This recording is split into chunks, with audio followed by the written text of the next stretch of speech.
Donc, bien, bonjour à tous et à toutes. Donc, je vais, comme d'habitude, vous faire une petite présentation de notre conférence. Donc, d'habitude, les intitulés des conférences jouent à mettre... Oh, pardon, c'est moi qui ai la maîtrise. Oui. Donc, d'habitude, les intitulés des conférences jouent à mettre en relation le mot tourisme avec un autre domaine. On a eu tourisme et utopie, gastronomie, bientôt luxe. Aujourd'hui, nous rompons avec cette tradition et nous abordons directement et sans détour le tourisme d'affaires.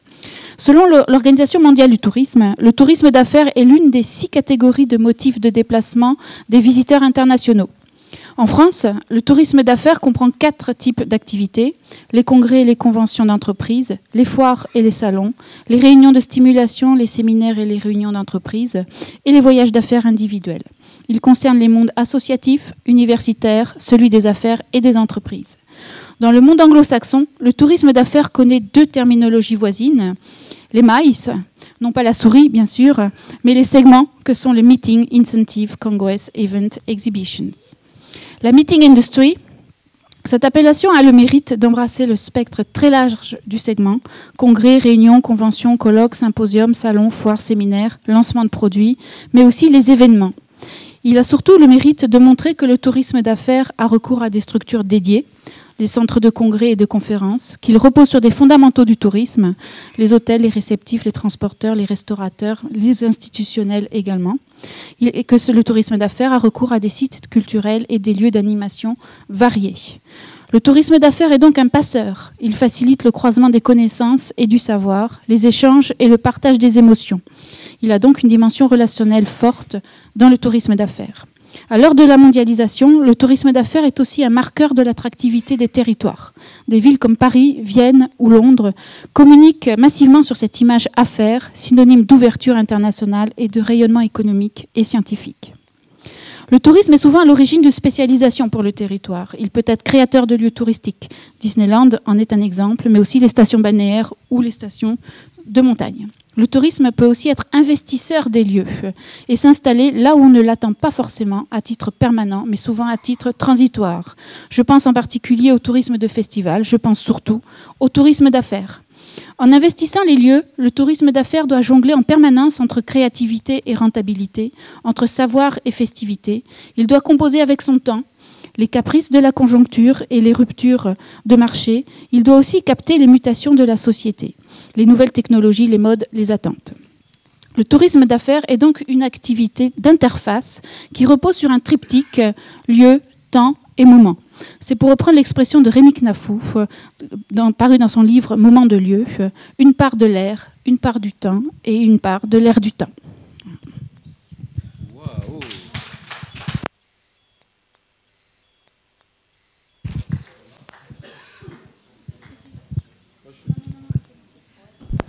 Je suis toujours fâché avec les micros, mais là, tu as fait très très fort, Nathalie. Donc, un mot quand même pour présenter Verouchka et pour présenter la maison où elle travaille, Atout France. Pour ceux donc qui ne connaissent pas Atout France, Atout France est une création récente qui vient de la fusion de 2 organismes. Le premier qui s'appelait Maison de la France et qui était chargé de la promotion de la France à l'étranger, et d'un deuxième organisme qui était Audit France, qui était une agence d'ingénierie touristique. Par une décision de l'État, les 2 organismes ont été réunis il y a peu en un opérateur unique qui a gardé la mission de défendre la marque France à l'international, bien entendu de promouvoir toutes les formes d'adaptation de notre offre touristique par rapport aux demandes de touristes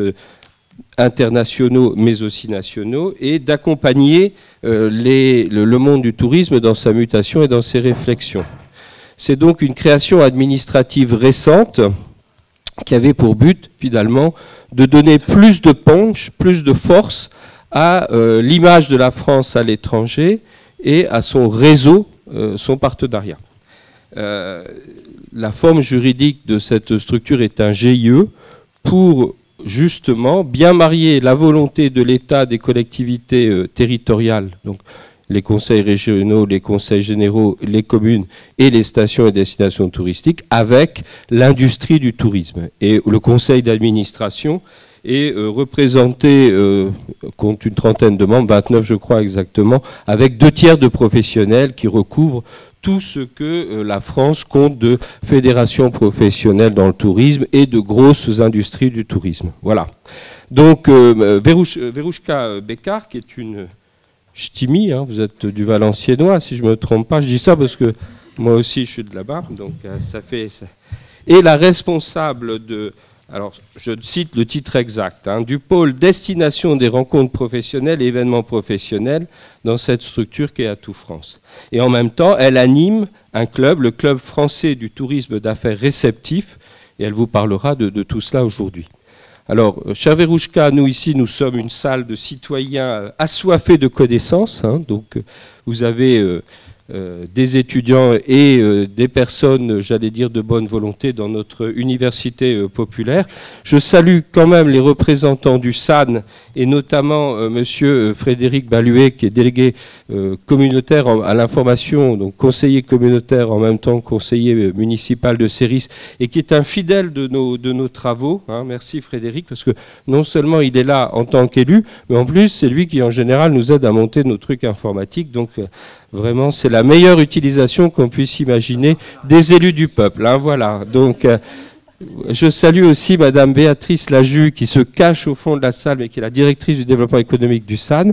Et naturellement, je veux saluer les professeurs de l'université qui sont ici présents et qui montrent leur intérêt pour nos travaux. Il y a dans la salle aussi pas mal de Disney Business Solutions, hein, et je crois qu'ils sont là-bas cachés. Il y a un bloc là, puis il y a un bloc au milieu.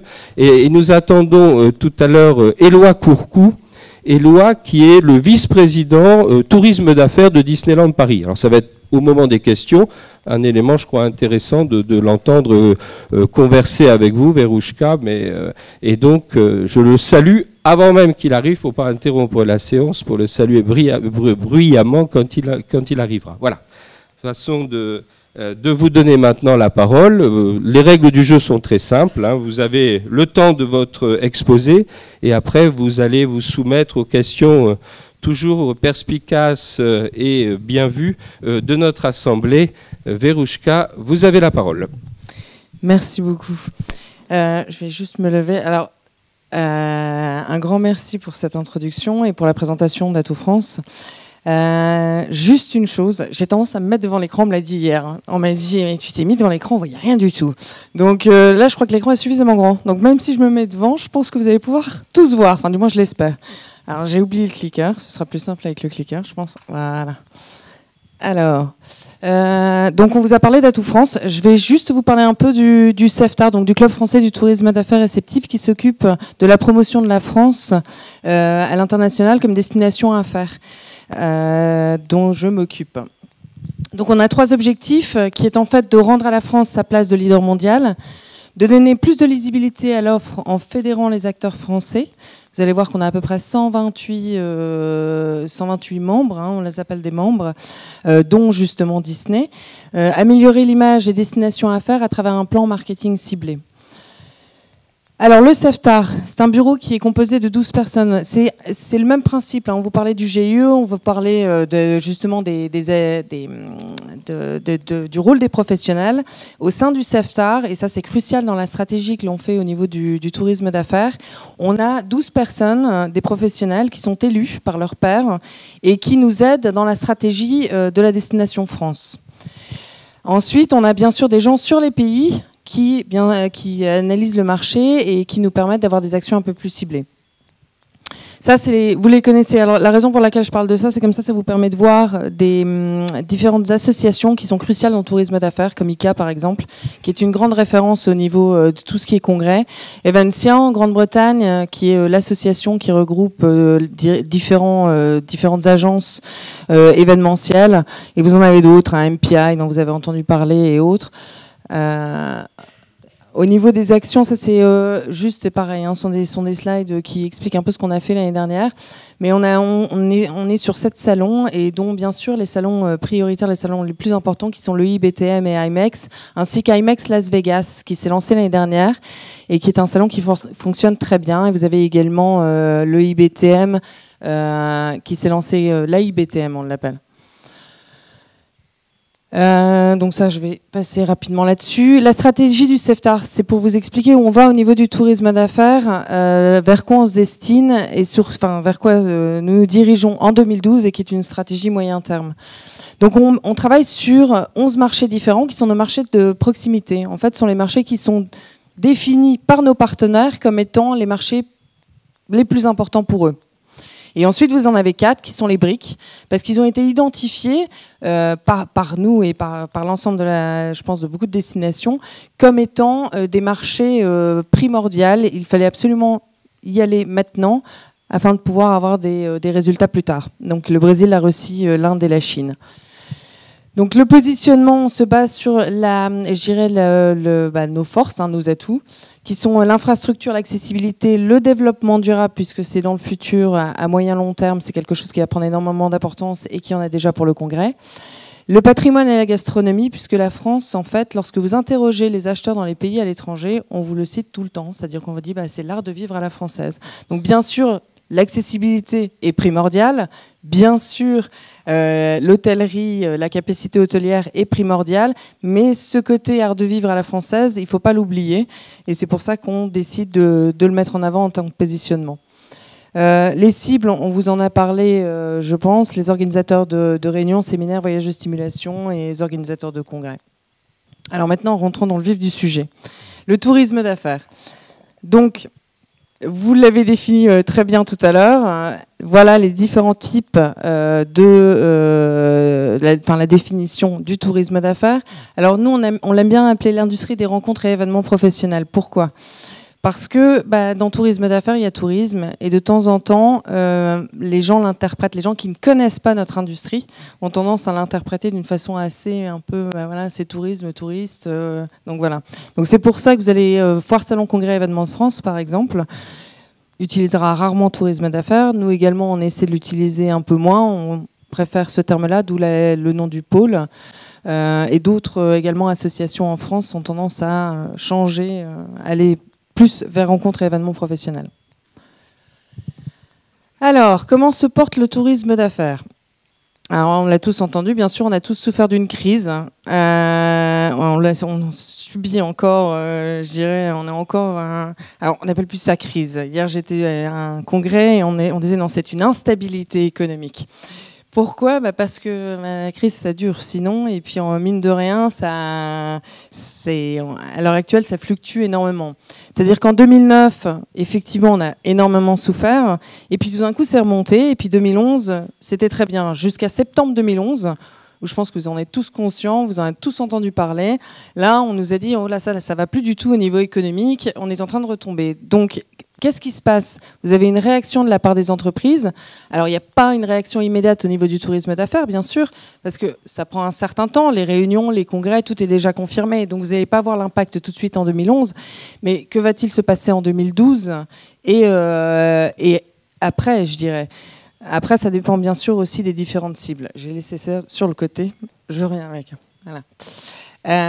Mais je pense que c'est intéressant, vous voyez, de dire, on s'entend dire qu'on est en crise et autres, mais en fait, vous voyez bien que le tourisme d'affaires est remonté en 2010 et 2011, parce que les gens ont effectivement arrêté ou diminué le nombre de réunions en 2009, puis après, ils se sont rendus compte, non, si on veut des affaires, il faut qu'on y aille. Et donc, il faut qu'on aille rencontrer les gens, il faut qu'on organise ces séminaires à l'extérieur, il faut qu'on invite nos clients, et donc, il faut continuer. Donc, c'est pour ça qu'on voit cette remontée. Alors l'environnement du tourisme d'affaires, on en parlait justement maintenant. Je pense qu'un certain nombre d'entre vous est au courant et connaît le modèle Pestel que vous allez retrouver ici. Donc avec la politique, la stabilité, les décisions gouvernementales. Alors la politique, une décision politique ou ce qui se passe au niveau politique, bien sûr, aura de l'impact sur le tourisme d'affaires, tout comme l'instabilité économique, on vient tout juste d'en parler, tout comme le social. La génération Y, dont certains d'entre vous, la plupart d'entre vous en font partie, ne réagit pas de la même façon que la génération X et les générations précédentes. Donc forcément, on est obligé de s'adapter à ça au niveau du tourisme d'affaires. Donc ça, c'est quelque chose qu'on doit prendre en compte constamment.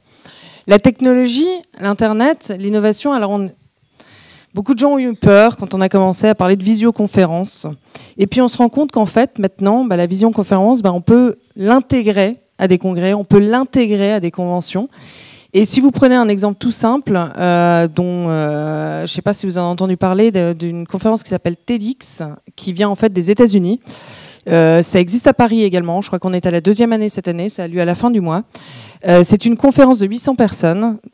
Où vous avez donc 800 personnes qui viennent, comme vous, dans une salle.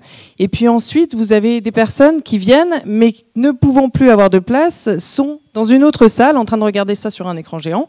Et ensuite, vous avez des gens sur Internet qui se connectent pour le regarder. Donc vous avez les 3 méthodes. Et là, vous vous rendez compte qu'en fait, on peut utiliser la technologie aussi dans les conventions. L'environnement, qui devient de plus important au niveau des congrès, c'est quelque chose que les organisateurs de congrès regardent. Au niveau des séminaires incentives, et là je vais parler au niveau international, c'est quelque chose qu'ils regardent, mais pour l'instant ils ne sont pas prêts à payer plus. Ils sont là plutôt à regarder les prix, et puis après ensuite, effectivement, ils décident. Et puis, tout ce qui est légal, par exemple les politiques de visa, donc les difficultés pour certains pays à venir sur différentes destinations parce que ça prend un certain temps d'avoir des visas ou parce qu'on n'attribue pas autant de visas qu'ils le souhaiteraient. Donc si vous prenez par exemple la Chine, à l'heure actuelle, il est difficile d'avoir des visas pour venir en France et c'est vrai que c'est un frein pour nous, c'est un frein pour notre industrie. Puis la fiscalité pourquoi ? Parce que les organisateurs de congrès, quand ils sont à l'international, ils veulent gagner de l'argent et puis le système fiscal peut avoir de l'influence. Donc ça c'est Pestel. Le deuxième que vous connaissez forcément, je suis sûre, c'est Porter. C'est les 5 forces de Porter. Alors là vous avez tout ce qui est au niveau de la concurrence, donc les produits de substitution dont on a parlé déjà. Qu'est-ce qui se passe au niveau d'instabilité économique? Vous avez une inversion au niveau des pouvoirs de négociation des fournisseurs et des clients, c'est-à-dire que les clients vont mettre la pression sur les fournisseurs, donc l'ensemble des prestataires de l'offre tourisme d'affaires, et ils gagnent énormément de poids. Alors, vous l'avez dans les agences qui répercutent ça, en fait, de la pression de la part de leurs clients directs. Et puis après, ça se répercute chez nous au niveau des demandes qui deviennent de plus en plus, je dirais, pointues et qui réclament un certain nombre de choses, de critères. Et puis la menace des nouveaux entrants dans notre industrie, les nouveaux pays, les pays qui s'organisent, qui se structurent, qui construisent des tout nouveaux palais des congrès bien adaptés à la demande. Donc ça, c'est en train de se faire. Donc là, on parle de nouveaux entrants, donc ça arrive.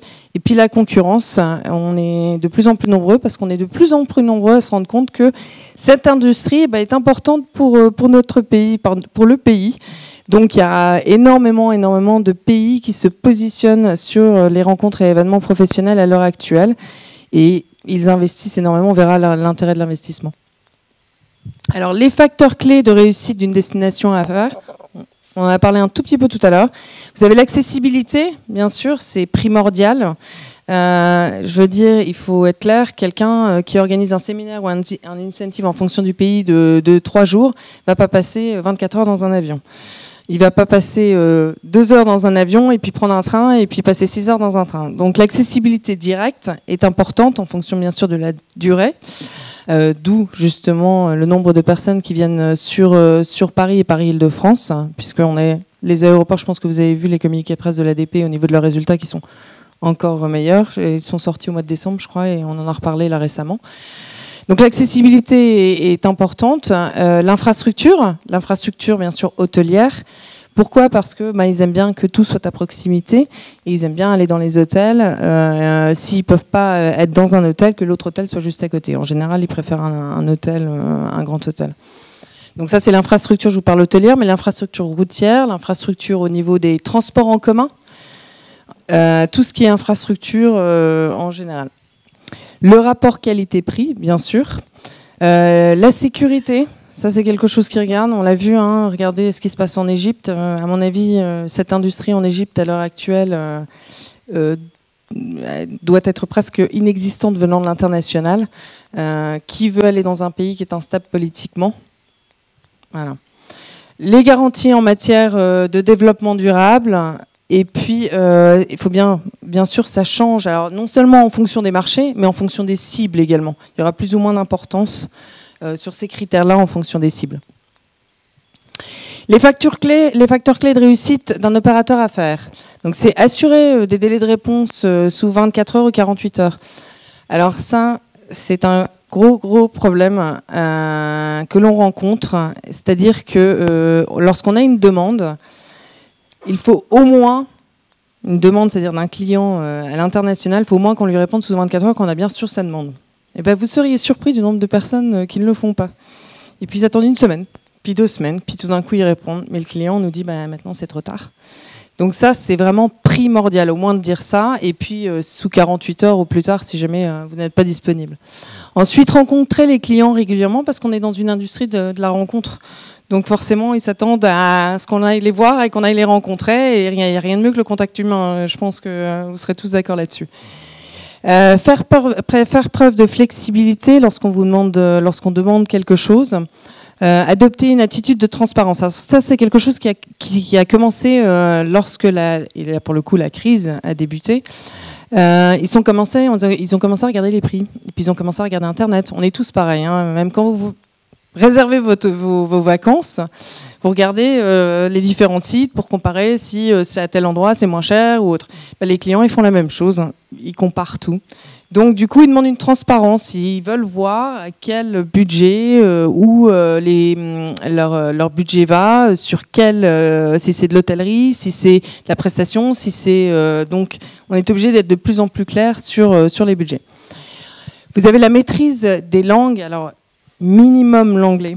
Bien sûr, plus de langues vous parlez, plus c'est apprécié. Si vous parlez le mandarin, ce sera apprécié. Si vous parlez l'allemand, pour un Allemand, c'est important. Il n'y a pas de problème. Hein. Si vous parlez l'anglais avec un allemand, ça se passera bien. Mais c'est vrai que plus vous avez de langues, plus c'est apprécié. Et puis, bien sûr, les sites Internet dans les langues du pays travaillés. Mais vous seriez surpris, hein, si vous regardez un peu sur les sites Internet, et là, je parle en général au niveau global, la qualité des sites et des traductions dans les langues. Et au niveau de l'image de la destination, puisqu'on va parler de marque, et marque au niveau des destinations, c'est quelque chose qui peut vraiment être problématique. Alors, je vais vous donner juste les tendances. Et ça, c'est les tendances suite à, je dirais, les répercussions de l'instabilité économique et également une évolution sur ces marchés-là. Les grandes tendances de 4 pays qui sont des grands marchés pour nous. J'ai rajouté la France également, puisque mine de rien, au niveau français, de la France à la France, c'est un des marchés les plus importants. Donc les États-Unis, vous avez l'apparition des meet incentives, qui sont un mélange de meetings, de réunions et d'incentives, puisqu'on s'est rendu compte que au niveau des incentives, les sociétés ne voulaient plus uniquement organiser que des incentives au niveau de l'image que cela donnait, et ensuite au niveau du retour sur investissement, puisque c'est quelque chose qu'ils calculent maintenant. Ils veulent tous calculer cet aspect-là. Ils se sont rendus compte que c'était plus facile de le faire lorsqu'il y avait un séminaire, lorsqu'il y avait du contenu. Donc de plus en plus, les sociétés organisent des meet incentives. Moins visible, plus humain. Pourquoi? Parce qu'on est en période d'instabilité économique et une grosse société ne veut pas organiser un incentive qui soit trop dans l'actualité. Ensuite, le CSR qui est de plus en plus important, le développement durable, ça c'est pour les États-Unis. Et vous, si vous regardez, je vais pas parler de chacun des éléments, vous allez retrouver exactement les mêmes. Hein. Vous voyez les coûts, l'originalité qui est primordiale, parce que mine de rien, l'offre elle est très diverse et elle se diversifie puisqu'on a vu qu'il y a de plus en plus de nouveaux entrants, et de plus en plus de concurrence, et du coup, voilà. Il faut qu'on soit différent, il faut qu'on se différencie des autres, et c'est par l'originalité. Donc c'est quelque chose qu'on nous demande. Donc l'industrie des rencontres et événements professionnels en France. Alors je ne sais pas si vous étiez au courant de ces chiffres. Au niveau direct, on parle de 7,4 milliards d'euros. Alors ce sont des chiffres qui datent de 2008. Il va, j'espère, y en avoir, excusez-moi, qui vont sortir d'ici peu de temps. Mais c'est 7,4 milliards et 30 milliards au niveau des retombées indirectes. En nombre de manifestations, là vous avez les chiffres de foires, salons, congrès, événements de France. Vous voyez un peu ce que ça représente. Vous avez 5 681 événements, dont 623 congrès, avec 368 expositions, 935 salons et foires. Ça, c'est basé sur 47 sites. C'est une étude qui est faite sur 47 sites. 2076 réunions d'entreprise, et après sont des formations et des spectacles qui nous concernent moins. Alors les congrès en France, tout à l'heure je vous parlais d'ICA. Donc ICA, qui est extrêmement reconnu au niveau international, nous place comme étant 5e destination. Vous voyez nos concurrents, les États-Unis, l'Allemagne, l'Espagne et la Grande-Bretagne. C'est 371, ils répertorient 371 congrès. Alors, juste un bémol, il faut faire attention avec les chiffres d'ICA, parce que ça ne comprend qu'un certain nombre de congrès. Déjà, d'une part, il faut que la destination remplisse le système d'ICA. Si ce n'est pas fait, ce n'est pas intégré. Donc, ce qui veut dire que plus on mobilise les gens sur le terrain, plus on a de congrès. Donc ça, c'est déjà important de savoir ça. Deuxième chose, sont des congrès à rotation internationale. Donc ça, c'est un autre élément. Ce qui veut dire que dans ça, bien sûr, vous n'avez pas les congrès qui restent en France et en rotation française. Et ensuite, ça comprend un certain nombre de participants. Donc il faut faire très attention, je dirais, au niveau des chiffres, parce que vous allez constater des chiffres comme UIA qui, eux, nous placent 3e. Il faut vraiment regarder au niveau de la méthodologie des études et la façon dont c'est fait, et ça vous expliquera pourquoi il y a une telle différence. Et là, vous voyez l'Office de tourisme et des congrès de Paris qui donne 959 congrès, donc ça inclut les congrès français, dans leur étude de 2010. Et je vous encourage d'ailleurs tous à aller voir cette étude qui est très bien faite. Les tendances, donc on constate une légère baisse du nombre de congrès, avec un nombre moyen de participants relativement stable, mais moins d'accompagnants et d'extension loisirs. C'est-à-dire que c'est une répercussion un peu de ce qu'on vit tous. On a moins de temps. Donc, résultat des opérations, les congressistes viennent pour moins longtemps. Et puis, ils n'étendent plus, ils ne restent plus pour la partie loisirs, ou moins en tout cas, et ils ont moins de personnes qui les accompagnent. Il y a un autre phénomène aussi qui est un peu sous-jacent, enfin un phénomène qu'on ne peut pas citer comme ça, qui est également le fait qu'il y a des sociétés qui ne paient plus l'intégralité pour les congressistes et que du coup, les congressistes, ne souhaitant pas payer par eux-mêmes, ne font que la partie qui est payée. Donc ça, c'est un autre élément. Le chiffre d'affaires moyen par congrès a progressé de 12%, par contre, donc il y a moins de congrès, mais le chiffre d'affaires augmente. Et bien sûr, le secteur médical qui reste le secteur le plus important, notamment également pour la France, sur les congrès. Les salons, deuxième secteur, deuxième élément du tourisme d'affaires, du rencontre et événement professionnel. On est en deuxième rang sur le plan européen et 4e sur le plan mondial, avec Paris-Île-de-France. Je crois que vous avez eu M. Blatt, certains d'entre vous sont, je suis sûr, venus l'écouter. Leader mondial au niveau des salons, ils sont très actifs au niveau des salons, avec le Welcome Pack de Vie Paris, qui est vraiment un produit pour nous au niveau de la promotion qui est vraiment excellent. C'est vraiment quelque chose c'est un très très bon produit. Alors les retombées économiques, et là vous voyez, on passe à 5,8 milliards, et ça sont des chiffres beaucoup plus récents. Donc tout à l'heure on parlait de 7 milliards pour l'intégralité, et là tout d'un coup on parle de 5,8 milliards au niveau des salons. Donc vous vous rendez compte qu'il y a une différence et que le chiffre de 7 milliards va certainement augmenter. Et vous voyez l'importance des visiteurs étrangers sur ce chiffre. Alors ça, je vais vous l'expliquer un petit peu parce que c'est pas forcément... On a fait une étude au niveau du CEFTAR ou du CFTR en fonction des personnes pour savoir un peu où on se plaçait au niveau des destinations européennes. Parce que si vous regardez dans la concurrence, la première destination, par exemple pour l'Angleterre, la première destination concurrente pour nous, c'est l'Angleterre. La France, ça reste en France. Une grosse partie. L'Allemagne, c'est en Allemagne. Donc du coup, on s'est dit, au niveau européen, que représente l'Europe pour l'Allemagne, la Grande-Bretagne, les États-Unis, la Belgique, les endroits qui sont des marchés prioritaires pour nous. Donc les chiffres, les 60% et 40%, là que vous voyez sur les incentives et les réunions d'affaires, c'est ce que ça représente par exemple pour l'Angleterre. C'est-à-dire que 60% des incentives ont lieu en Europe et 40% des réunions d'affaires. Donc ça vient de la Grande-Bretagne. Et la France se situe en deuxième position pour les incentives et en troisième pour les réunions d'affaires. Donc si, en vous expliquant ça, vous voyez un peu le positionnement de la France en fonction des pays, et ce qui vous explique aussi le fait que ce sont nos marchés prioritaires.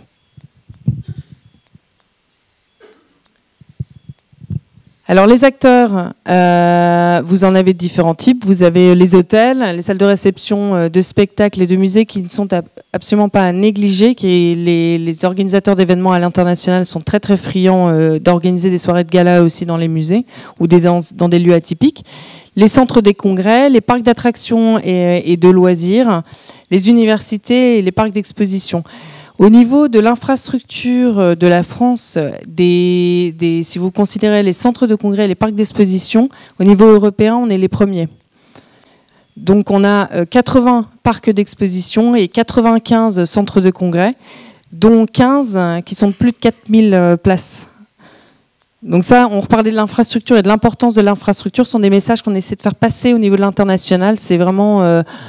parce que les gens ne se rendent pas forcément compte de cet équipement que nous avons, et c'est un équipement qui est en train de se renouveler, parce qu'on s'est rendu compte justement qu'il devenait obsolète, et on a énormément d'investissements et de nouveaux palais des congrès dans des destinations clés qui sont en train de s'ouvrir. Donc les initiatives au niveau du tourisme d'affaires, rencontres et événements professionnels qui sont mises en place. Alors, on souffre un peu de notre image, je ne veux pas dire que c'est la réalité, bien que, de notre image d'accueil. C'est-à-dire qu'on dit, oui, en France, on n'est pas très accueillant. Ceci dit, c'est pas vraiment vrai. On est en train de je pense qu'on en a pris conscience et que maintenant, on fait vraiment un effort phénoménal là-dessus. Et puis, bon, pour afficher ça, on a une charte qualité, une charte de qualité de l'accueil qui a été annoncée l'année dernière par notre ministre et signé par l'ensemble des acteurs, vous pouvez voir sur la gauche. Donc ça représente vraiment un engagement de la part de ces acteurs sur l'accueil. Vous avez une amélioration de la qualité de l'offre et de sa lisibilité à l'international à travers l'investissement et le renouvellement de l'offre. Donc vous voyez l'investissement au niveau des hôtels. Donc hier, je vous le disais, j'étais à un autre congrès où j'ai assisté à une présentation de KPMG qui vient de, je crois que c'est KPMG, ouais, qui vient de sortir une étude sur l'hôtellerie et qui montre justement l'évolution de l'hôtellerie en France, comme quoi on est en train justement d'investir et de se diversifier, de faire de la personnalisation dans les hôtels. Et ça, c'est quelque chose qu'on nous demande vraiment au niveau des acheteurs, d'avoir une offre un peu différente, une offre diversifiée. Donc là, c'est en train de se passer en France, c'est important. Alors pourquoi aussi ça se passe ? C'est aussi en raison de la nouvelle classification hôtelière. On a un certain nombre d'hôtels souhaitant monter en étoile ou autres qui du coup investissent. Puisqu'on a lancé, alors on s'en occupe, la nouvelle classification hôtelière qui est en train de se passer jusqu'au mois de juillet de cette année, où chacun des hôtels doit justement se réinscrire, repasser des tests pour avoir des étoiles. Plus la distinction Palace, qui est une nouvelle distinction, chose qu'on n'avait pas ici. On appelait ça des palaces, mais on ne savait pas trop bien lequel était des vrais palaces et lesquels n'étaient pas. Maintenant, il y a une procédure. On a des clients mystères et autres qui vont visiter ces hôtels. Quand je dis on, c'est-à-dire qu'il y a des associations, hein, des agences d'accréditation, voilà, qui vont tester et voir ces hôtels pour leur donner soit des étoiles, soit la distinction Palace. Ensuite, vous avez les palais des congrès, les parcs d'exposition. Vous en avez énormément qui sont en train de s'ouvrir. Par exemple, vous avez Rennes qui va s'ouvrir, vous en avez un à Angers, vous avez un à Toulouse. Vous avez donc à travers la France, si vous regardez, il y a vraiment une offre qui est en train de se structurer dans des villes dont l'accessibilité s'améliore. Ensuite, une politique de développement durable, on le voit avec le Grenelle de l'environnement. Il y a tout ce qui est TGV, les lignes à grande vitesse qui sont importantes pour nous, surtout avec les lignes d'accès direct maintenant de l'Allemagne, de l'Espagne. les infrastructures d'environnement et puis des nombreuses initiatives. Je vous citais le pack accueil tout à l'heure, les chartes. Vous avez des villes qui ont des chartes comme la ville de Paris, la ville de Nice, des chartes d'engagement, des chartes d'accueil et puis des chartes avec les hôteliers afin que tout le monde travaille ensemble pour améliorer ce secteur au niveau de l'international. Voilà. Donc j'ai terminé, je voulais juste, parce que je ne pouvais pas le faire parce que j'ai pas de souris, voilà la courbe de l'investissement au niveau de l'hôtellerie, puisque après c'est les palais de congrès, donc vous voyez. Et voilà, les centres de congrès et d'exposition, l'investissement, ça c'est les 2009, les chiffres là vont sortir au mois d'avril, les nouveaux chiffres. On est en train de les finaliser. Merci Verouchka. Voilà.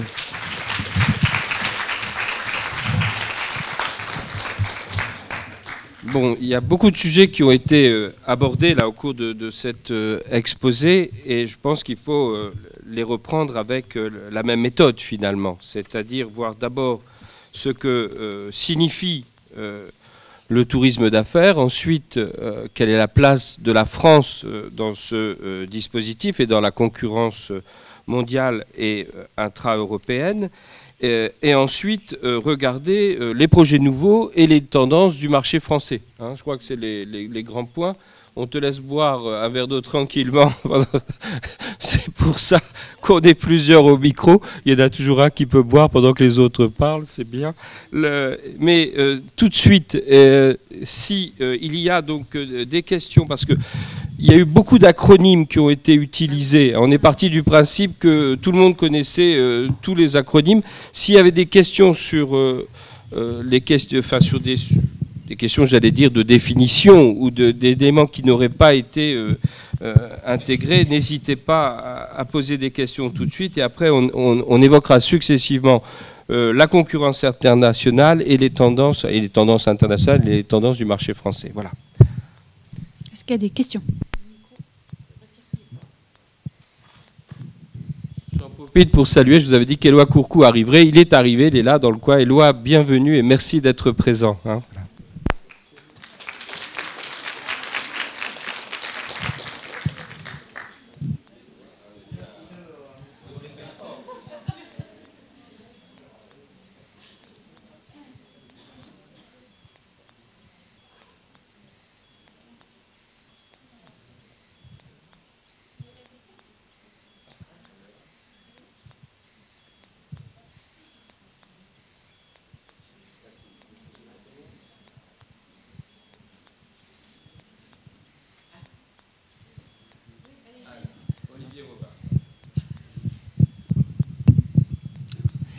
Bonsoir. Dans un de vos premiers slides, vous disiez qu'un des objectifs, c'était de rendre à la France sa place de leader mondial. Je voudrais savoir déjà quand est-ce qu'on l'a perdu, selon vous, et surtout pour quelles raisons ?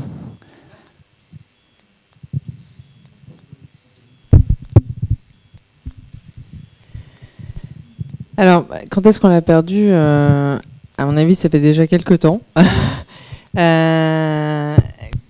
Pourquoi on l'a perdu ? Parce qu'il y a de plus en plus d'offres, il y a de plus en plus de pays qui se positionnent et que du coup ça a éclaté, je dirais déjà d'une part, le nombre de... Enfin la demande s'est répartie et puis il y a des phénomènes de tendance aussi, de mode. Donc il y a des moments on est plus à la mode et puis il y a des moments on l'est moins. Seulement on a la chance en France d'être une valeur sûre et du coup les gens viennent et reviennent, même si pendant un certain temps ils partent, ils reviennent souvent en France.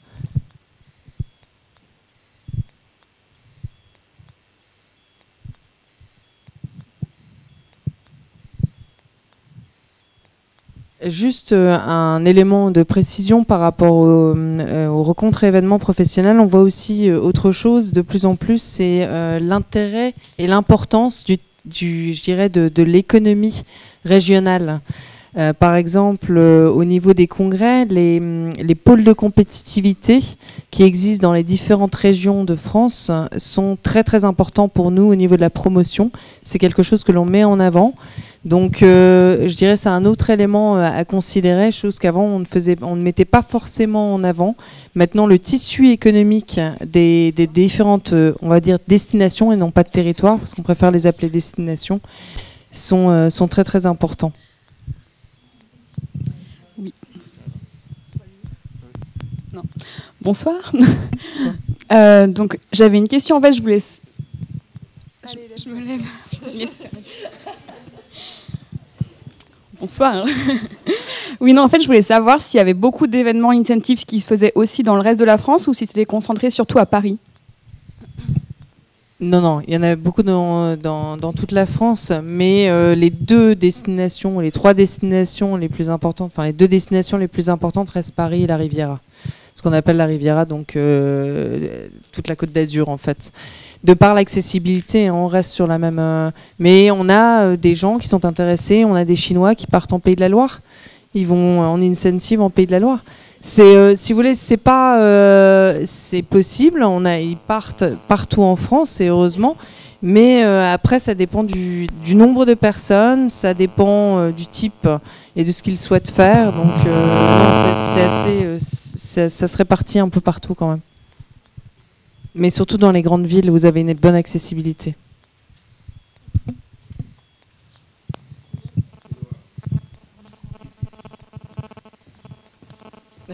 Fais tout le tour. Merci beaucoup. Bonsoir. Bonsoir. Tu vas bien?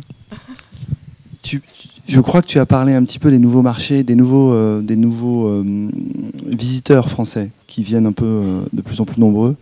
On avait une tendance à être très européen et avoir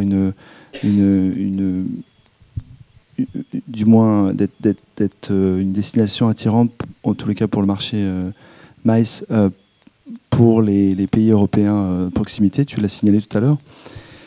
Comment tu vois les nouveaux pays, comme les pays qu'on appelle les BRIC, dans le futur pour nous,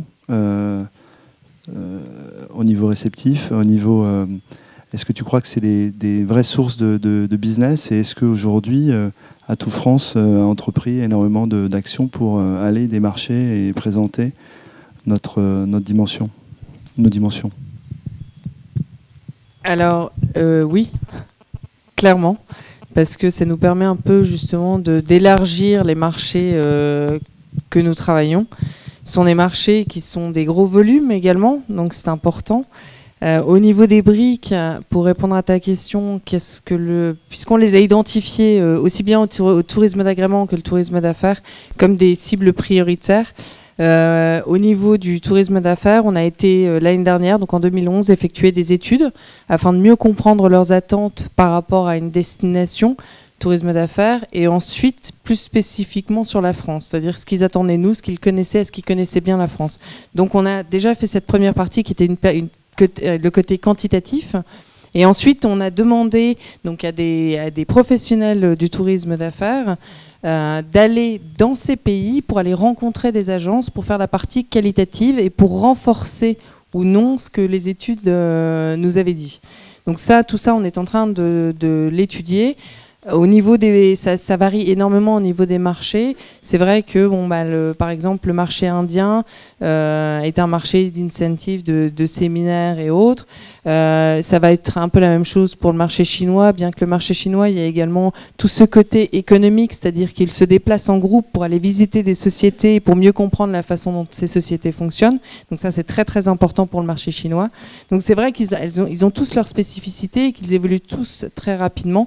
Et c'est pour ça que nous, on souhaite commencer à faire des actions dès maintenant pour capturer ça le plus rapidement possible, pour se positionner et pour positionner la France le plus rapidement possible sur ces destinations-là. On a déjà une bonne image, ils nous connaissent.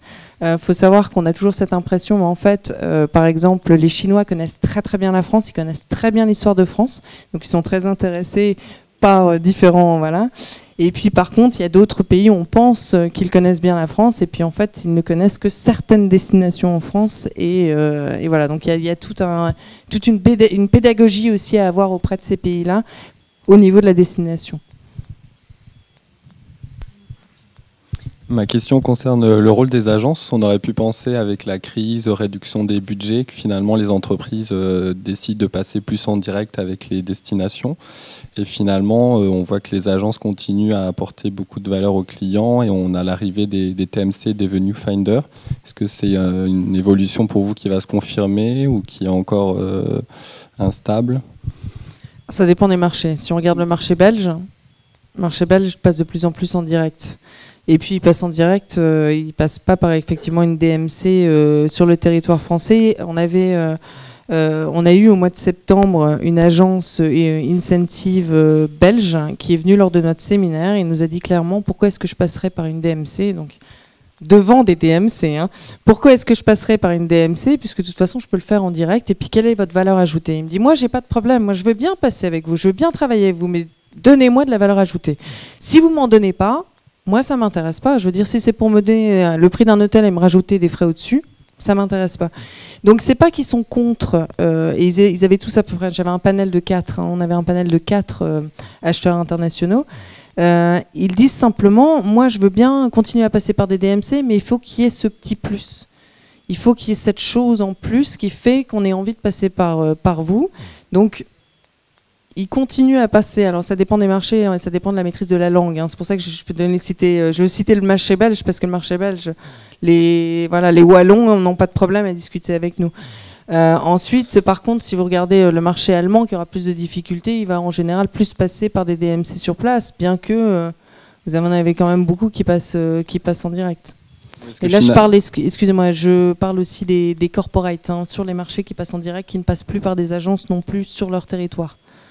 Donc, oui, c'est ça, finalement, c'est plus pour les gros groupes, les vraiment très grands groupes où l'organisation est peut-être plus complexe, que la valeur ajoutée de l'agence est toujours plus évidente, en fait, ou pas forcément, même pour les grands groupes. Non, pas forcément. Ça peut être basé sur l'originalité du programme, tout simplement. Ils veulent voir. Alors, on a un problème, c'est qu'il y a eu, et ça, c'est un vrai problème au niveau des DMC, c'est qu'on a vu beaucoup de DMC répondre à par exemple, à des acheteurs britanniques qui font des demandes à des DMC françaises, qui travaillent sur une réponse, et puis on donne tous les éléments, c'est original, c'est bien, et puis le client passe en direct. Alors les DMC disent c'est bien, mais moi j'ai fait du travail pour rien, ça m'a mine de rien au niveau de mes ressources humaines, ça me coûte de l'argent, puis ce sont mes idées, puis on les applique ailleurs. Donc pourquoi ? Donc du coup, les DMC ont commencé, certaines DMC ont commencé à justement proposer moins, donner moins d'éléments. Et ça, c'est allé contre nous en fait. Je dirais contre la DMC ou contre la destination qui faisait ça, puisqu'on ne donnait pas d'éléments, ils sont allés chez nos concurrents. Donc ça, c'est pour ça que pendant le séminaire, c'était intéressant. Ils nous disaient mais regardez votre business model. Étudiez-le, regardez le business model des DMC, essayez de trouver un autre angle et réadaptez-le. Donc ça, je pense que c'est quelque chose sur lequel on doit vraiment travailler pour trouver un angle qui permet aux DMC de continuer à vivre bien. Mais c'est vrai que les DMC qui ont un peu ce côté un peu spécial, un peu original, continuent à très bien fonctionner. Mais par contre aussi pour les gros événements, c'est vrai qu'ils en ont besoin. Et on ne parle pas des congrès. Là, je fais complètement abstraction des congrès. Là, je vous parle de séminaire incentive. Pour les congrès, c'est encore autre chose. Juste pour continuer sur les agences qui étaient quand même encore présentes, en fait, le business model, il est en train de changer puisque c'est maintenant la destination qui paye par la commission l'agence et qu'il n'y a plus de fees. Donc, c'est peut-être aussi une explication. Finalement, le corporate, il ne paye pas plus à passer par une agence qu'à passer en direct.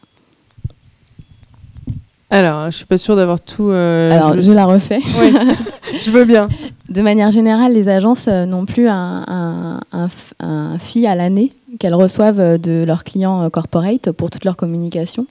Et en fait, c'est nous, les destinations, qui payons directement les communications, les commissions aux agences. Donc, du coup, pour un client corporate, il ne sort pas grand-chose de sa poche, finalement, pour payer l'agence, puisque c'est seulement nous qui la payons. Donc, même si on est en crise, pour lui, ça n'a pas d'impact.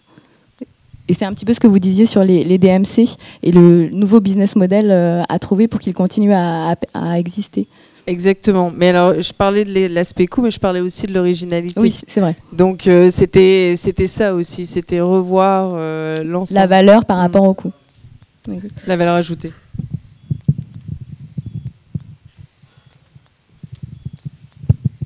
Oui, moi j'ai une question sur le développement durable et les briques. Est-ce que vous sentez que c'est aussi pour eux une préoccupation grandissante dans la mesure où ils ont des politiques de croissance verte qui sont finalement assez ambitieuses?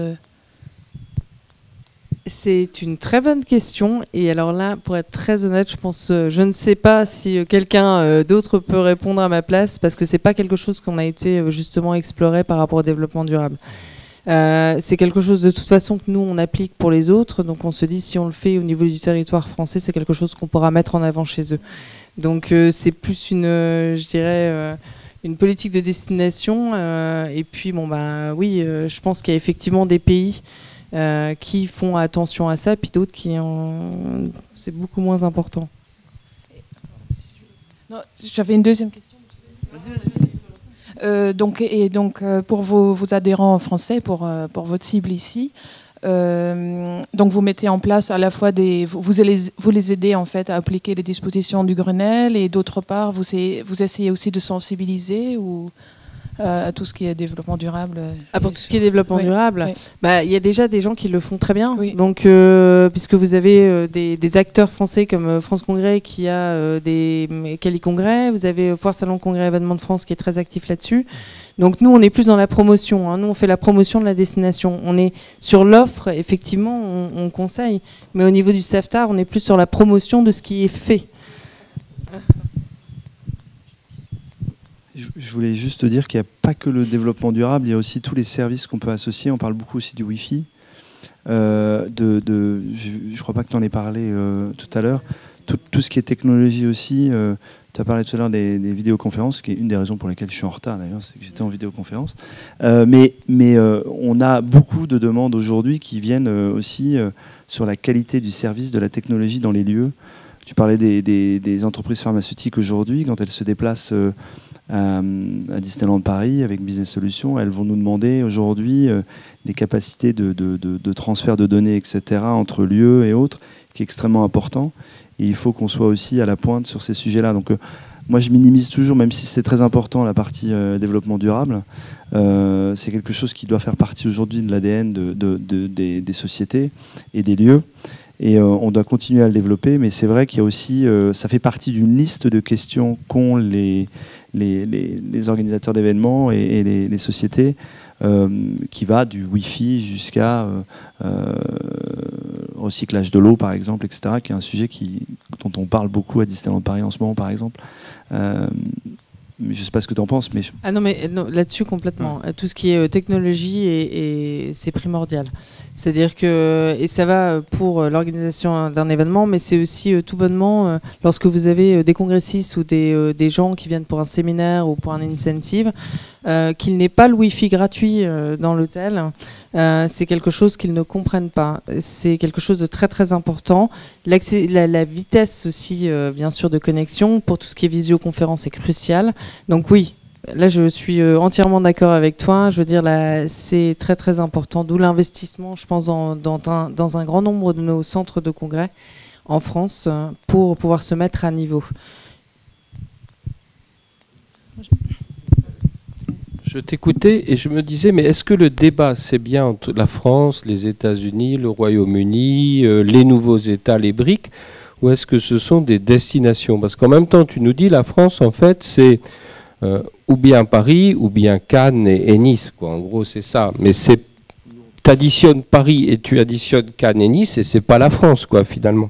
Alors, est-ce que notre débat, c'est pas un débat Paris contre Las Vegas, contre Londres, contre Berlin, contre Francfort, contre Dresde, contre Milan, contre Rome?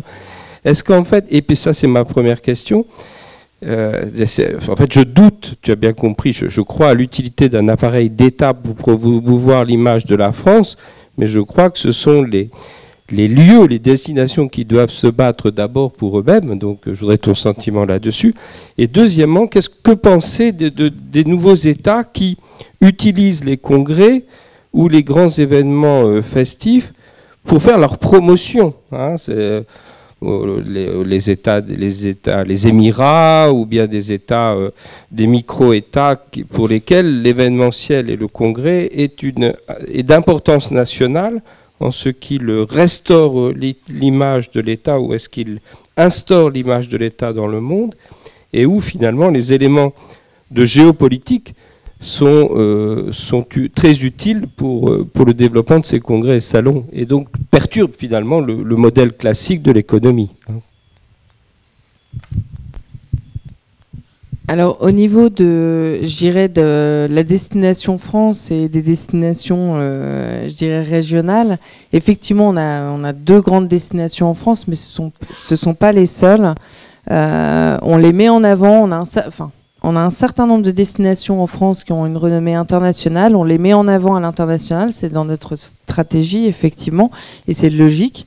Et ensuite, on porte les autres pour les présenter, puisque on peut avoir un événement qui a lieu, par exemple, sur Nice, et puis ensuite, une partie peut partir ailleurs ou autre.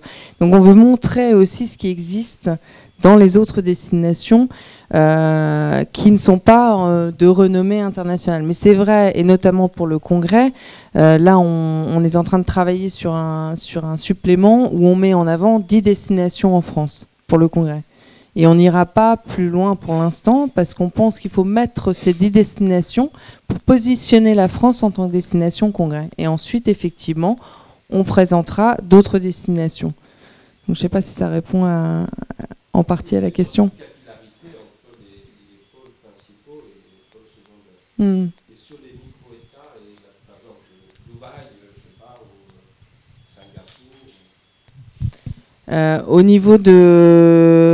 C'est-à-dire au niveau de l'importance que ces pays, ils ont réalisé l'importance de l'industrie très rapidement et l'impact que ça peut avoir. Le seul problème que ça nous pose, c'est que ces pays investissent énormément et subventionnent énormément les acteurs de l'industrie pour gagner des congrès, pour gagner des événements. Et ça, c'est au détriment de tous les autres pays. Et c'est pas uniquement de la France, c'est d'un grand nombre de pays en Europe.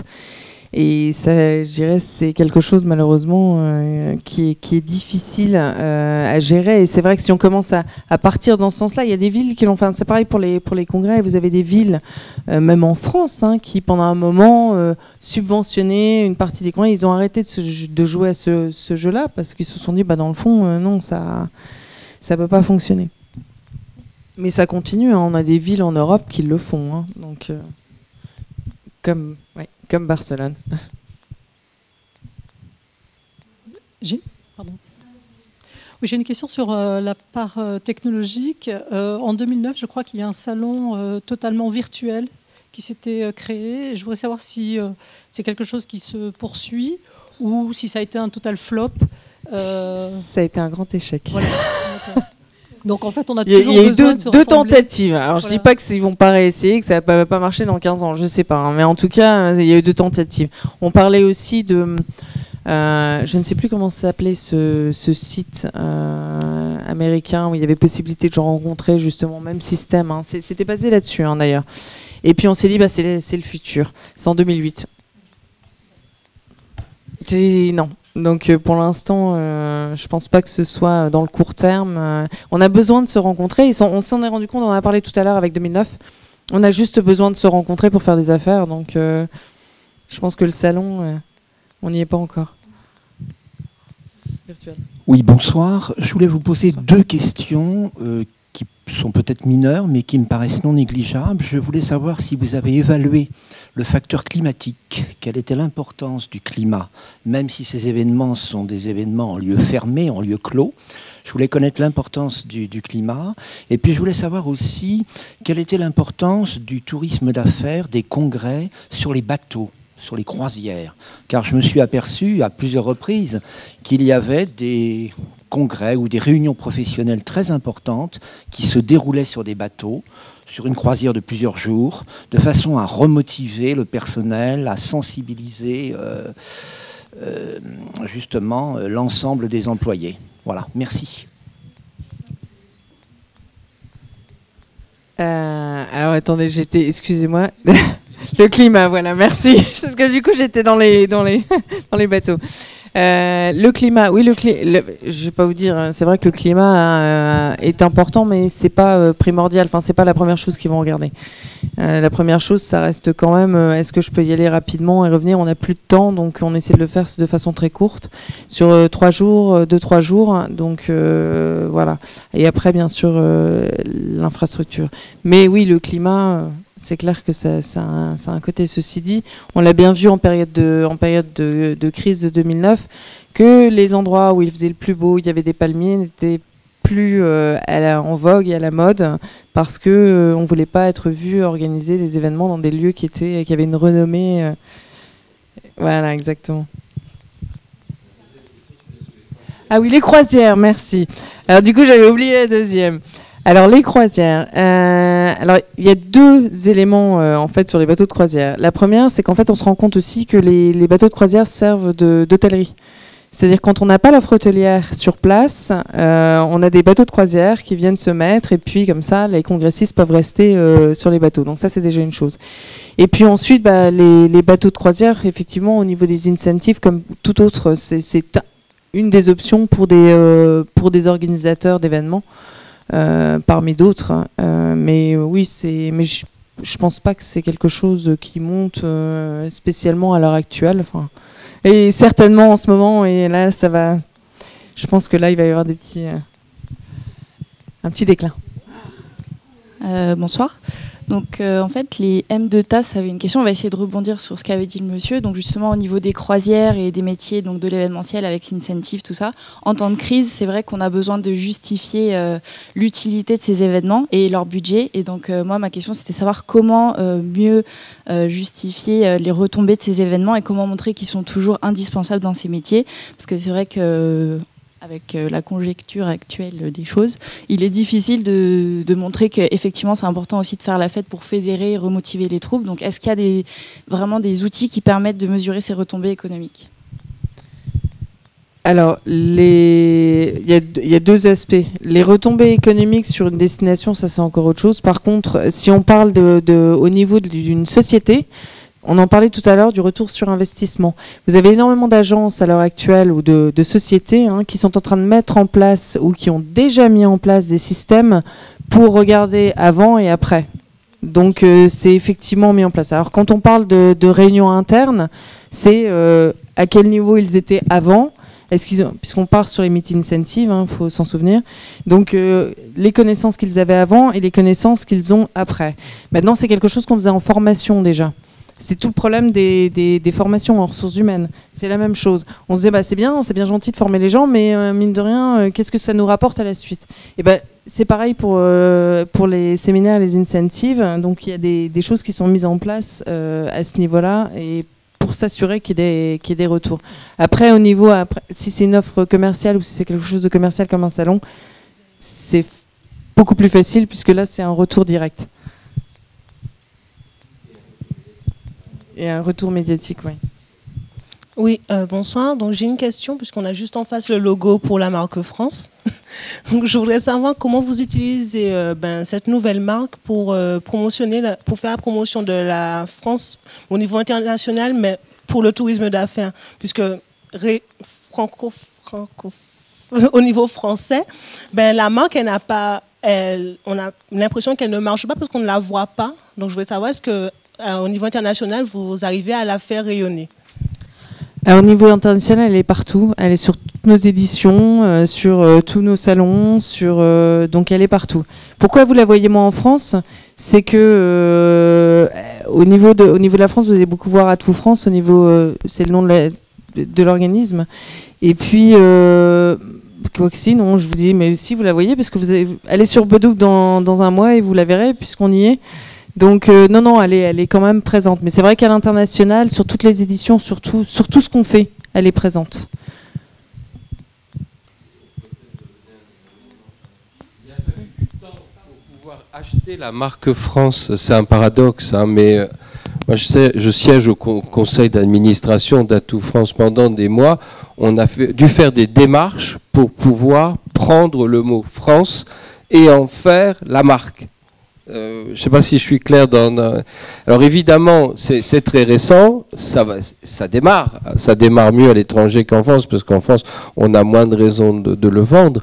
Mais c'était pas du tout évident d'être autorisé à porter cette marque. Et c'est pour ça que c'était aussi très intéressant que ce soit Atout France qui le fasse, organisme public, donc irréprochable, j'allais dire, sur le plan de sa déontologie, pour pouvoir le faire. Hein, voilà. Oui, et autrement, elle est également reprise en partie par nos partenaires. Donc elle est à l'international, donc en tant qu'outil de promotion. Donc vous avez le logo d'Atout France, enfin de la marque France, pardon, excusez-moi, et également le partenaire. Bonsoir. Oui, justement, je voulais rebondir sur cette question et puis peut-être sur la question précédente de Thierry Leleu tout à l'heure, sur cette stratégie de marque. Justement, comment est-ce que vous l'articulez avec les stratégies de marque territoriales aux différentes échelles en France? Parce qu'on a des stratégies métropolitaines, régionales, etc. Et dans le cadre de la promotion internationale, comment est-ce que vous pouvez articuler la stratégie de la marque France avec toutes ces stratégies qui finalement risquent à certains moments peut-être de se concurrencer, ou au contraire, est-ce qu'elles sont complémentaires? Comment est-ce que ça se passe? Le fait que la stratégie de la marque France, et notamment la stratégie d'Atout France qui est 2010-2020, ait été définie avec l'ensemble des acteurs, fait qu'en fait, on est dans le même axe que la plupart des destinations françaises. Donc c'est pour ça que ça nous pose pas de problème.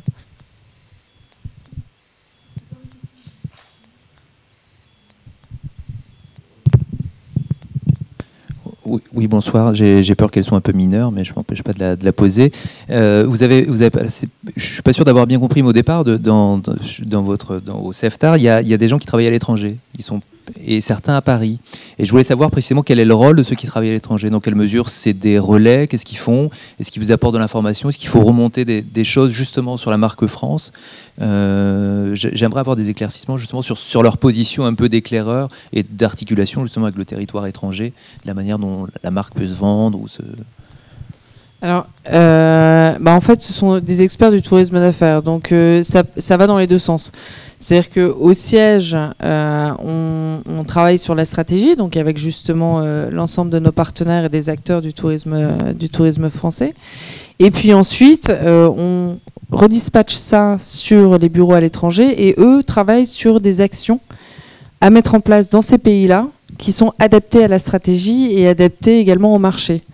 Donc voilà ce qu'ils font. Ils font de la promotion de la destination France et de l'ensemble des destinations en France à travers des actions comme justement les salons tourisme d'affaires comme le IBTM IMEX, mais également à travers des roadshows, à travers des démarchages, à travers différentes actions qui sont assez larges. Hein. C'est tout le marketing et notamment du marketing intégré. On a beaucoup d'événements en marketing intégré. Donc c'est ces actions-là. Et puis ensuite, les chiffres que je vous ai donnés tout à l'heure, la petite étude avec les premiers, deuxièmes et autres, ça c'est leur remontée. C'est-à-dire qu'on leur demande chaque année de regarder un peu le marché, de nous donner les tendances et les évolutions du marché pour que justement on puisse nous retravailler sur la stratégie. Donc c'est vraiment un cercle. On travaille tous ensemble pour pouvoir définir cette stratégie. Donc c'est les bureaux à l'étranger. Et là, vous en avez que 7, hein, mais en fait vous avez beaucoup plus de bureaux parce que vous avez tous les bureaux d'Atout France.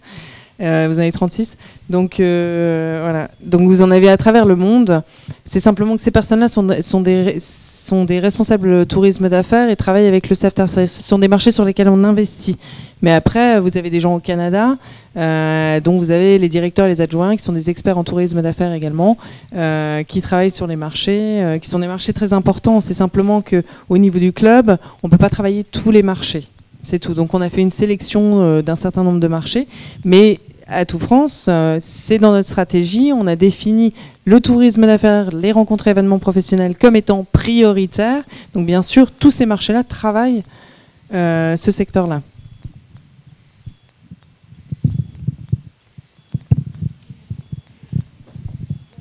Encore une question.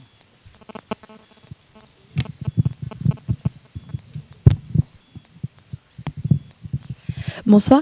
Donc j'avais une question, puisqu'il y a quelque temps, avec les M2 de tourisme d'affaires, on a eu l'occasion d'aller à la rencontre d'une commerciale de Viparis. Et on a eu l'occasion d'aborder donc le thème des congrès, et elle nous parlait du phénomène donc Bleisure, un ancien phénomène où les personnes choisissaient la destination Paris en tant que destination de congrès, aussi pour son attrait loisir. Mais elle nous disait que c'était de moins en moins vrai, puisque avec le développement des moyens de transport, tout le monde dans sa vie a eu l'occasion d'aller une fois à Paris, ou très souvent, et que les gens choisissaient de moins en moins Paris pour ses loisirs. Et vous nous avez dit dans votre présentation le contraire. C'est-à-dire que vous mettiez en valeur, quand vous vendiez Paris, vous mettiez en valeur le fait que ce soit une destination qui ait des loisirs. Et voilà, je voulais savoir ce que vous en pensiez, parce que c'est deux versions qui sont assez contradictoires. Alors dans ma présentation, j'ai dit que j'ai dit que les gens restaient moins en loisir dans les congrès, pour les congressistes. Il me semble pas avoir dit que on mettait en avant. J'ai du mal à interpréter alors, parce qu'il m'avait semblé entendre que il y a une tendance qui est certaine, c'est que les congressistes qui avant venaient et étendaient leur séjour le font de moins en moins. Donc après, pour l'histoire de Paris, Paris reste quand même une destination qui attire énormément de congrès et surtout énormément de congressistes lorsqu'ils gagnent un congrès. Donc Paris reste, je dirais, en tant que destination, en tant que ville, d'un grand intérêt pour attirer un maximum de congressistes. Donc c'est un peu aussi mitigé à ce niveau. Bonsoir. Alors moi, je vais vous poser une question un peu plus personnelle, si vous le permettez. Vous avez dit qu'il y avait une prise de conscience récente sur le fait qu'au niveau de l'accueil, on n'accueillait pas forcément de la meilleure des manières les étrangers qui venaient en France. Et M. Blatt, vous avez dit qu'il a fallu du temps pour créer la marque France. Donc ma question, c'est, selon vous, est-ce qu'on n'aurait pas un peu pris du retard par rapport aux autres pays? Vous voulez dire au niveau de l'accueil? De l'accueil.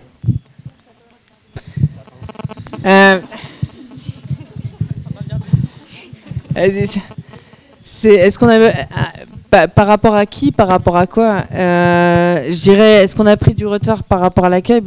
Oui, effectivement, il y a des pays qui accueillent beaucoup mieux que nous.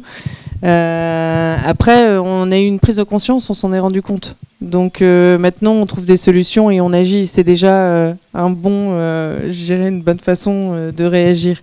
Et le fait qu'il y ait des chartes et autres, on communique également à l'international, parce que c'est pas une question forcément de réalité dans certains cas. Hein. C'est pas forcément une réalité, c'est une perception. C'est quelque chose qu'on a toujours eu. On s'est dit, les Français sont pas des gens agréables, sont pas des voilà.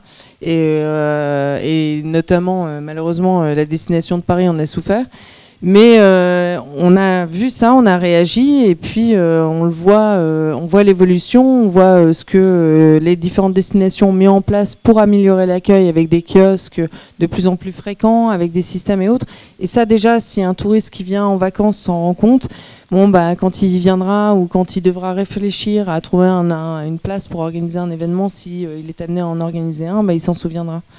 Donc c'est à tout niveau.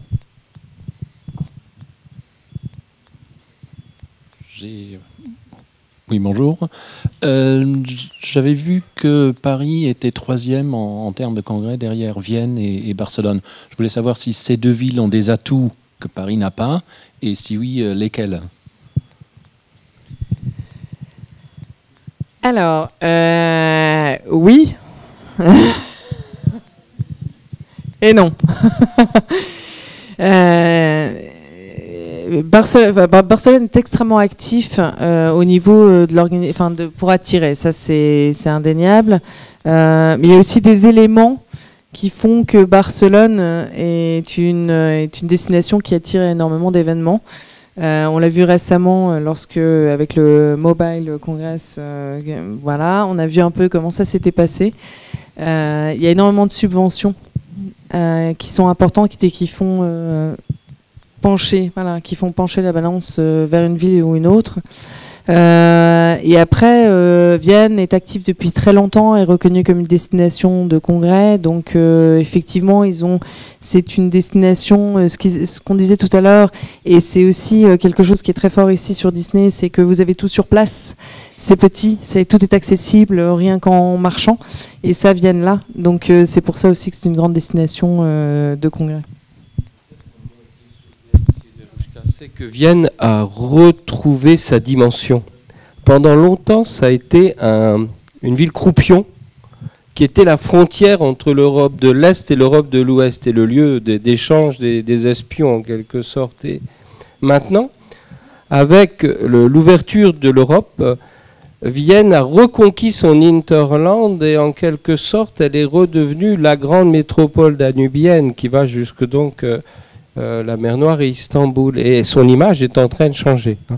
En plus, elle a des grands équipements de congrès, Paris aussi, bien sûr. Enfin, il y a une image, et puis il y a la mode aussi, je crois qu'il faut le dire. Barcelone, ça a été quoi? Ça a été la fête, ça a été les JO, c'est très à la mode. Et Vienne redevient à la mode. Elle l'avait été avant 1914, et puis après, c'était fini, et puis elle est en train de renaître finalement.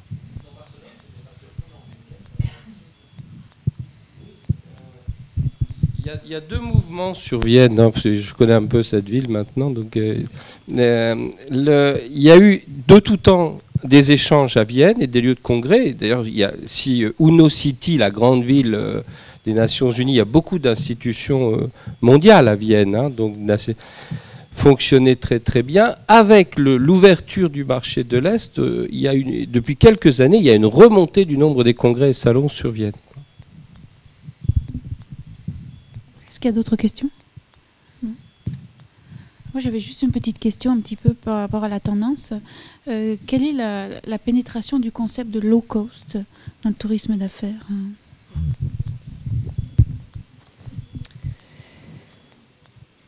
C'est une question qu'on s'est posée, qu'on a posée notamment sur le marché britannique avec Ryanair. Ils l'utilisent quand ils n'ont pas le choix, en gros. C'est-à-dire qu'ils vont utiliser les compagnies low cost aériennes, si on parle du low cost aérien, quand on leur demande, quand un client, là je parle des agences, quand un client leur dit bon bah voilà je voudrais aller à tel endroit et que sur cette destination il y a que ça, ils vont le faire. Si jamais ils pensent que cette destination est adaptée, pas forcément recommandée ou demandée par le client, et qu'il n'y a que Ryanair, ils le feront. Ceci dit, ça reste quand même très très marginal.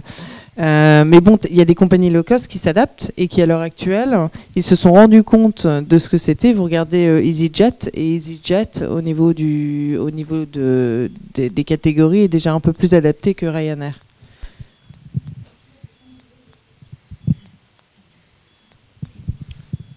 Des congrès low cost. Alors, pas à ma connaissance, mais pourquoi pas en même temps. Alors, moi, je ne sais pas si mon intervention sera pertinente. Elle ne se veut pas forcément impertinente, mais puisque vous nous mettez une jolie image derrière vous, moi, je suis allé avec mon téléphone mobile sur rendez-vous-en-france.com et je vois site en version bêta disponible au mois de mars. Alors, je me dis, ça commence mal s'ils font la pub dans les salons comme ça. Alors, j'ai vu quand même, et là que vous insistiez, sur votre site, le site sera disponible en 14 langues. Et comme vous avez effectivement insisté là-dessus, donc je suppose qu'il y a le français plus les 13 langues de pays voisins qui sont vos prospects, je pense. Donc voilà. Et puis moi, j'aimerais que vous m'éclairiez sur ce logo.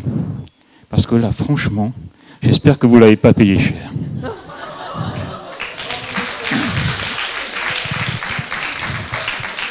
Honnêtement, je vais vous dire à quoi ça me fait penser. Mais, vous voyez, déjà, vous avez une écriture qui fait un peu... Moi, ça me fait penser aux années 50. Alors là, on voit une étoile de mer. On ne sait pas ce que ça vient foutre là. On voit du bleu, du blanc et du rouge. Des petits traits, c'est très stylisé, c'est joli. Mais, globalement, voilà, si moi j'ai ça comme logo de marque, je fuis tout de suite. Voilà. Et donc, moi, je me posais un petit peu la question, finalement, puisque vous avez choisi un logo, derrière, il y a des idées à vendre. Et là, j'aimerais que vous m'éclairiez un peu. Par rapport au logo Par rapport au logo, oui, parce que là, moi, depuis le temps que je le vois, alors, il y a entre ça et votre site qui est en bêta, machin, on est mal barré. Et voilà, bon, c'était pas de l'impertinence. Hein. Non. C'est juste un constat. Pas du tout. Alors, il y a la perception française, puis il y a la perception à l'international. Alors ça, oui. Déjà. Au niveau de la Marianne, c'est l'emblème de la France. Donc, au niveau de l'international, c'est quelque chose qui parle. Bon, le mot France...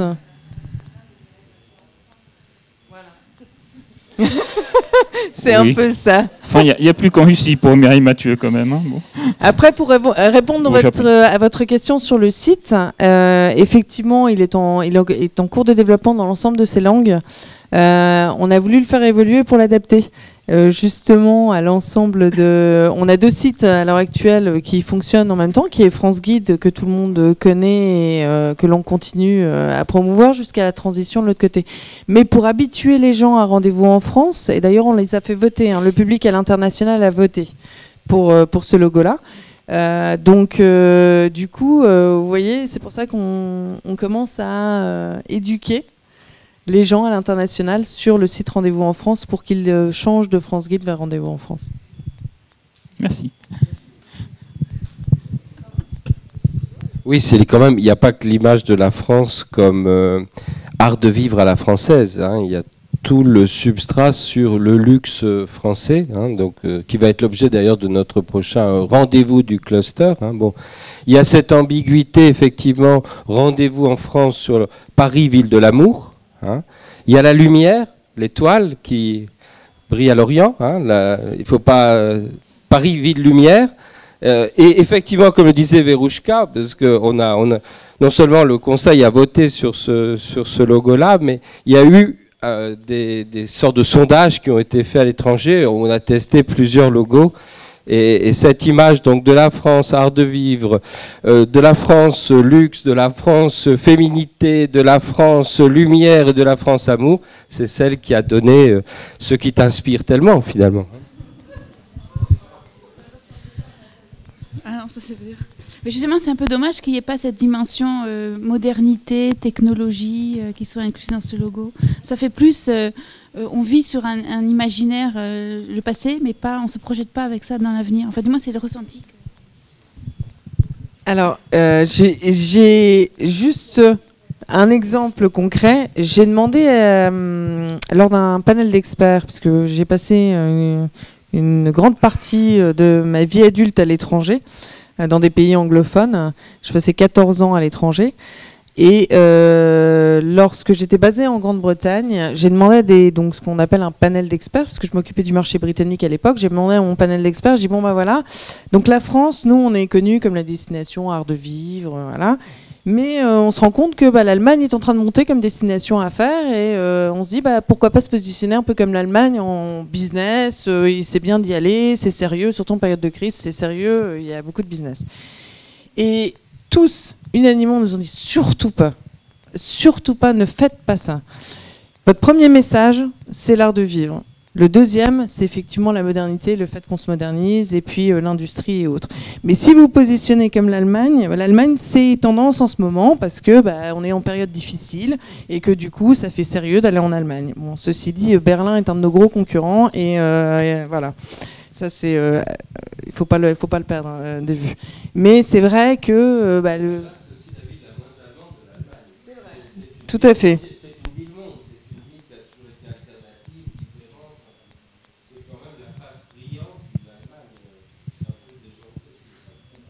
Non. Donc voilà pour répondre un peu à votre question par rapport à ça.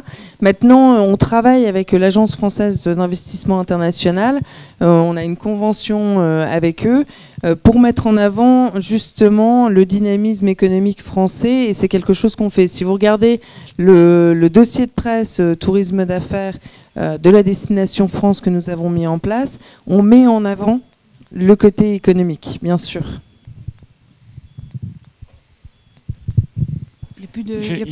J'ai une dernière question par contre, là, plus sérieuse. Est-ce qu'on a une idée en France, est-ce qu'il y a des études qui ont été faites pour chiffrer le besoin en nouvelles technologies des centres de congrès? Est-ce qu'on a une idée aujourd'hui pour des grands palais des congrès, le besoin en termes d'équipement, puisqu'on a parlé de quantité de données à transférer, mais aussi de plus en plus de vidéoconférences, ça veut dire des images aussi, des préoccupations satellitaires, j'imagine. Est-ce qu'il y a des études qui sont faites sur ces côtés technologiques, ou est-ce qu'on laisse un peu ça de côté pour l'instant?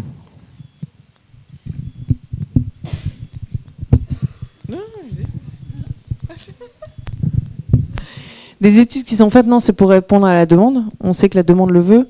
Donc après, les palais des congrès ou les centres de congrès et autres qui souhaitent évoluer et continuer à gagner du business sont obligés de le faire, puisqu'ils le font tous dans les autres pays. Donc c'est au niveau de l'investissement. Donc faire une étude sur les besoins au niveau technologique, non, peut demander effectivement ou savoir où on évolue et tenir au courant des tendances, peut-être plus.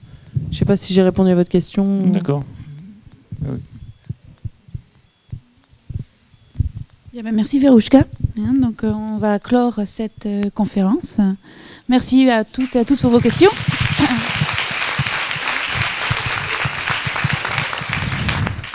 Merci. Juste un point.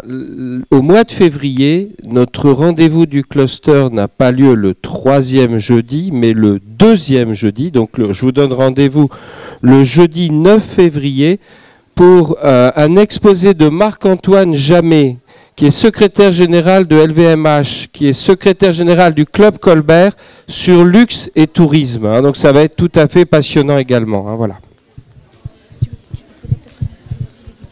Merci encore à toute l'équipe technique de l'université. Merci au SAN de son accueil, toujours extraordinaire. Voilà.